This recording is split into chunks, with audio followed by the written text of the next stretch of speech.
बघू शकता तुम्ही किती मऊ लुसलुशीत आणि किती मस्त झाली आहे. खूप नमस्कार, मी शुभांगी आणि परत एकदा खूप खूप स्वागत तुमचं आपली शुभांगी ब्लॉगमध्ये. तर नुकतीच संक्रांत झाली आणि संक्रांतीच्या दिवशी षटतिलका एकादशी असल्यामुळे मी पुरण नाही घातलं. तर आज घरातल्यांनी सांगितलं आज पुरणपोळी बनव. तर आज मी पुरणपोळीचा पूर्ण स्वयंपाक बनवते. तर इथे मी अर्धा किलो हरभऱ्याची डाळ घेतली आहे. स्वच्छच आहे डाळ, निवडायची काही गरजच नाही. डाळ आता मी शिजत टाकते पुरणपोळी करण्यासाठी. तर इथे कुकरमध्ये ना डाळ धुवून मी टाकली शिजायला आणि याचे मी 2 वेलदोडे टाकलेले आहे. आणि इथे ना दुसऱ्या शेगडी हे बघा मी हा कांदा भाजत ठेवला आहे.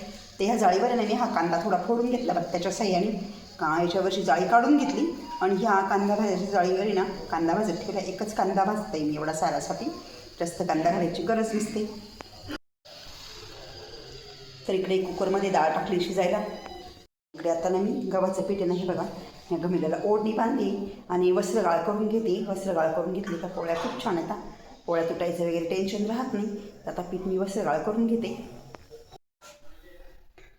तिथे 2 शिट्ट्या कुकरला करून घेतल्या हरभऱ्याच्या डाळीच्या. मी अर्धी शिजवून घेतली आणि आता गरम पाणी टाकून मी परत हे शिजवून घेते. ते इकडं गॅसवर पातेल्यामध्ये गरम पाणी करायला ठेवले. पाणी छान गरम झाले. आता या डाळीत टाकून मी डाळ शिजवून घेते. अशी 2 शिट्ट्या काढून कुकरला शिजून घ्यायची आणि परत पाणी टाकून ना चांगली मोकळी छान शिजू द्यायची. म्हणजे ना ह्या पाण्यामध्ये डाळीचा अर्क उतरतो आणि सार छान चवदार होतो. याच्यात मी वेलदोडा टाकला होता, तो वेलदोडा आता काढून घेतला आहे. वेलदोड्याचा पूर्ण अर्क ह्या पाण्यात उतरला आहे आणि त्यामुळे छान वास येतो आहे. त्याने साराला पण छान चव लागते. ते पीठ पण वस्त्रगाळ करून झाले माझे बघा. वस्त्रगाळ केली आणि हा बघा हा कोंडा आहे मी बाजूला काढला पिठातून. म्हणजे ना पोळी छान येते मऊ लुसलुशीत. आणि आता परातीमध्ये मी पीठ मळून घेते. तर साधारणतः मी पोळी खायचा 1 चमचा गच्च भरून मीठ यात टाकले. त्यामुळे पोळी तुटत नाही. पुरणपोळीला जास्त मीठ टाकावं लागतं चपातीपेक्षा. आता मला यातनं जेवढं पीठ लागलं तेवढं पीठ मी मळून घेते. ते पीठ मी छान मळून ठेवलं. चपातीच्या पिठापेक्षा ना थोडं पातळ थोडं सैल मळायचं हे पीठ. पुरणपोळीला मला तरी सैल पीठ लागतं. माझी पद्धत या पद्धतीने करते मी. आणि इकडे मस्त हे बघा ही डाळ शिजते चांगली खळखळा. अर्धी शिजवली होती कुकरमध्ये ना, त्याच्यामुळे परत शिजून घेते चांगली. अजून काही शिजली नाही. तरी ते पुरणाची डाळ छान मेण्यासारखी शिजली हे बघा तुम्ही बघू शकता. आणि आता हे येळवणी काढून घेते मी आणि पुरणामध्ये साखर कालवते. तर इथं येळवणी काढायची तयारी करून घेतली. हे बघा इथे मी चाळणी ठेवली पातेल्यावर. ह्या पातेल्यात मी हे येळवणी काढून घेते सगळं. येळवणी काढून डाळ परत हे बघा कुकरमध्ये टाकली आणि वाफ येते ना त्याच्यामुळं असं फ्लॅश दिसतोय म्हणून दिसतंय. आणि आता ह्या पुरणामध्ये मी साखर कालवते आणि वेलदोडा पावडर जायफळ पूड घालते. तर अर्धा किलो हरभरा डाळीसाठी ना मी पावशेरच साखर टाकली, कारण आमच्या घरात जास्त गोड काही आवडत नाही. आणि हे बघा साखर टाकून मस्त पुरण मिक्स केलं. हे बघा हा याच्यावर आहे ना मी जायफळ किसून टाकला आहे. म्हणजे पुरणपोळीची चव खूप छान लागते. आणि आता हे पुरण मी छान शिजवून घेते.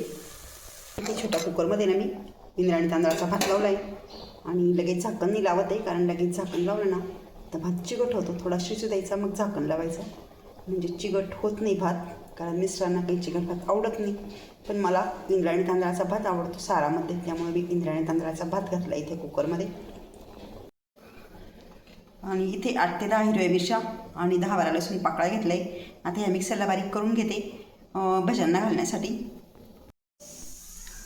तर इथे मी हिरव्या मिरच्या आणि लसूण मिक्सरला बारीक करून घेतलं. थोडं सर्वचर खूप बारीक नाही केलं. असं दाताखाली लसूण आलेला छान लागतो. आणि हे बघा थोडी लाल तिखट घेतली, हळद घेतली, मीठ घेतले. आता इथे मी हे भज्यांचं पीठ काढून घेते. या पद्धतीने भजे केले की खूप छान लागतात. भजे करायच्या वेळेस याच्यामध्ये मी थोडा ओवा पण घालणार आहे. भज्याचं पीठ कालवलं आणि हे बघा कोथिंबीर पण टाकली आणि खूप छान वास येतो हिरव्या मिरच्या आणि लसूण दळल्यामुळं. इकडे दूध टाकते. इकडे भात पण शिजला आहे.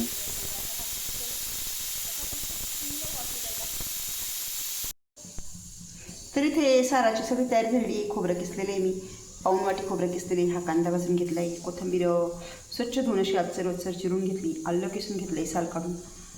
हे बघा 15-20 लसणाच्या पाकळ्या आणि 2-3 हिरव्या मिरच्या. आणि हे बघा हे 2 नागवेलीची पानं मी स्वच्छ धुवून घेतलेले. हे मी तळून आहे ना साराला घालणारे. याच्यामुळे काय होती साराची चव अप्रतिम लागते आणि साराला कलर पण खूप छान येतो. तर आता ही सर्व मिरचीने आम्ही इथे तळून घेते. तवा ठेवला आहे गॅसवर तापत आणि तेल टाकून सर्व मिरची व्यवस्थित तळून घेते. आणि सर्व मसाला आहे ना तेल टाकून आहे ना तळून घेतला आहे छानपैकी. मी लसणामध्ये ना तेल आणि हळद टाकली थोडी, खोबऱ्यात पण तेल आणि हळद टाकली, सगळ्या याच्यामध्ये तेल आणि हळद टाकली मी थोडी थोडी. त्याने कलर पण मसाल्याला छान येतो. तसा मसाला आता थंड झाला आहे, मिक्सरला बारीक करून घेते. तर इथं थंड झालेला मसाला मस्त मिक्सरला छान बारीक वाटून घेतला आहे. आणि आता मी सार करते. सार करण्यासाठी पातेल्यात 2 चमचे तेल टाकलं आहे मी.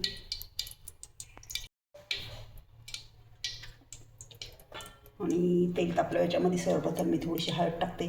थोडीच टाकायची कारण आपण मसाला तळायला भरपूर हळद टाकलेली असते. त्यानंतर मी याच्यामध्ये मसाला टाकते.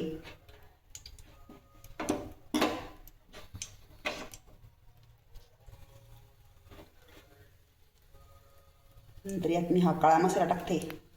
2 चमचे गच्च भरून टाकते. हिरव्या मिरच्या टाकल्या त्यामुळे 2 चमच्यांमध्ये होऊन जाईल. 2.5 चमचे टाकते. आणि नंतर आता मी याच्यामध्ये वाटलेला मसाला टाकते. तिथे सगळा मसाला तेलामध्ये छान फ्राय करून घेतला आणि खूप भारी वास राहिला.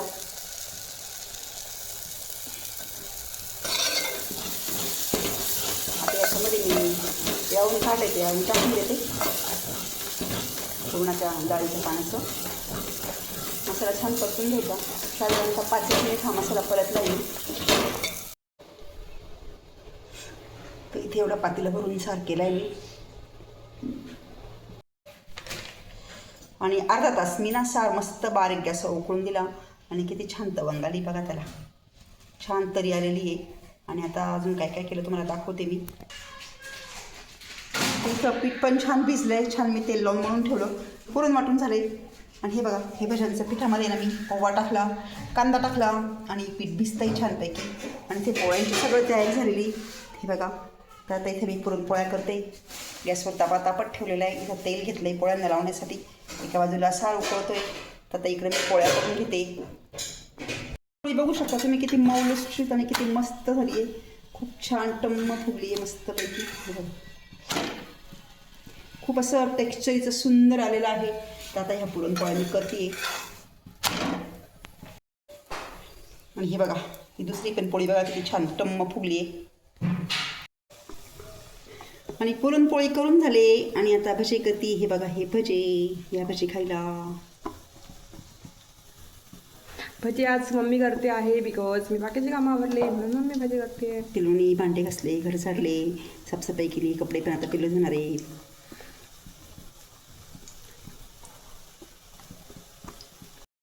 आणि भजे करताना खूप भारी वास येतोय. तर भज्यांमध्ये ओवा, मिरच्या, कोथिंबीर, लसूण टाकल्यामुळे खूप भारी वास राहिला. एकदम फक्कड झाले भजे, एकच नंबर. आणि बघा कसे टम्म फुगले पाहू शकता तुम्ही. आणि आता सगळा स्वयंपाक जवळजवळ झालेला आहे. आणि नैवेद्य पण भरून झाले आता भजे तळून झाल्यानंतर. आणि हे बघा मी तुम्हाला दाखवते काय काय स्वयंपाक केला मी. हे बघा इकडे आहे भजे, इकडे आहे भात, इकडे पापड वगैरे तळून ठेवली आहे. नागलीचे पापड, तुरदाचे पापड, तांदळाच्या पापड्या. त्याच्यानंतर इकडे हे बघा हा सार, पुरणपोळी. आणि बघा इकडे तूप आहे, आमचं हे घरचं तूप आहे बनवलेलं. आणि हे पोळी बरोबर खायला मी हे दुधामध्ये ना वेलदोडा पावडर टाकून घेतली, साखर टाकून घेतली. हेच खाणार आहे पोळी बरोबर. तर सगळा स्वयंपाक झालेला आहे. आता आम्ही जेवण करतो. या तुम्ही पण जेवायला.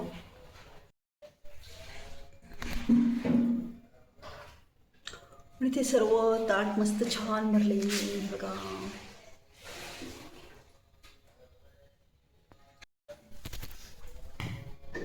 तर आता ताट वाढून घेतलं आहे मी मस्तपैकी. आणि मग आमचे जेवण करतो. या तुम्ही पण जेवायला. चला तर मग देवाला नैवेद्य वगैरे दाखवतो आणि आम्ही जेवायला बसतो. या तुम्ही पण जेवायला. तर आजचा व्हिडिओ इथेच संपवते. कसं वाटलं तुम्हाला आजचा व्हिडिओ? आवडला असेल तर नक्कीच लाईक करा, कमेंट करा. चॅनल नवीन असेल तर सबस्क्राईब नक्की करा. आणि ही बघा परत एकदा हा आमचा संपूर्ण पुरणाचा स्वयंपाक. परत भेटू उद्याच्या नवीन व्हिडिओमध्ये. तोपर्यंत बाय बाय.